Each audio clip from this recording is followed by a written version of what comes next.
नमस्कार, the leader Hindi में आपका स्वागत है। पश्चिम बंगाल में भारतीय जनता पार्टी को विधानसभा चुनाव में हार के बाद दूसरा सबसे बड़ा झटका लगा है। केंद्र सरकार में युवा मंत्री रहे बाबुल सुप्रियो ने ममता बनर्जी की तृणमूल कांग्रेस का दामन थाम लिया है। पिछले दिनों पीएम मोदी के मंत्रिमंडल विस्तार के दौरान बाबुल की छुट्टी हो गई थी। इससे नाराज बाबुल सुप्रियो ने जुलाई में राजनीति से संन्यास का ऐलान कर दिया था और अब 2 महीनों बाद ही उन्होंने टीएमसी में शामिल होकर सबको चौंका दिया है। बॉलीवुड में प्लेबैक सिंगर के तौर पर पहचान बनाने वाले बाबुल सुप्रियो ने 2014 में भाजपा ज्वाइन की थी। 2014 में ही पहली बार आसनसोल लोकसभा सीट से सांसद चुने गए थे। 2019 में दोबारा सांसद बने। वह मोदी सरकार के दोनों कार्यकाल में मंत्रिमंडल का हिस्सा रहे हैं। इसी साल बंगाल में विधानसभा चुनाव हुए थे।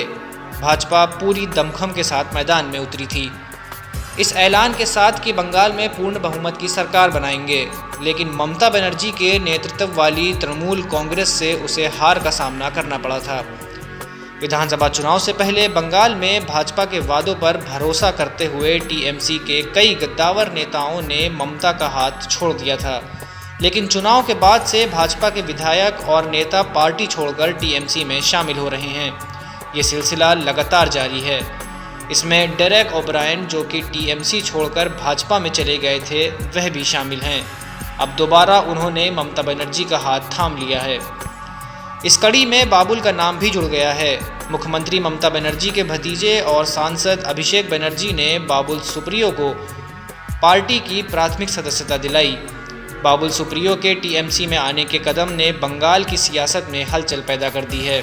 बाबुल के राजनीति से संन्यास लेने की घोषणा का मंत्री पद से इस्तीफा लिए जाने की नाराजगी के तौर पर देखा जा रहा था, जो अब लगभग स्पष्ट भी हो गया है। अपने इस्तीफे के दौरान बाबुल ने कहा था कि मुझे इस्तीफा देने को कहा गया और मैंने वही किया। मंत्रिमंडल में काम करने को लेकर उन्होंने प्रधानमंत्री मोदी का आभार भी व्यक्त किया था।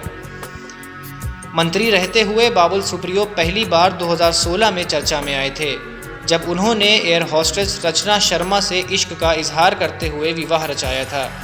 1970 में जन्मे बाबुल मोदी सरकार में पर्यावरण, शहरी विकास मंत्रालय और अन्य विभागों में राज्य मंत्री के तौर पर काम कर चुके हैं। बंगाल में टीएमसी लगातार अपनी ताकत बढ़ा रही है। हाल में कांग्रेस की महिला विंग की गद्दावर नेता सुष्मिता देव ने भी पार्टी छोड़कर टीएमसी ज्वाइन कर ली थी, जिन्हें टीएमसी की ओर से राज्यसभा भेजे जाने की तैयारी है।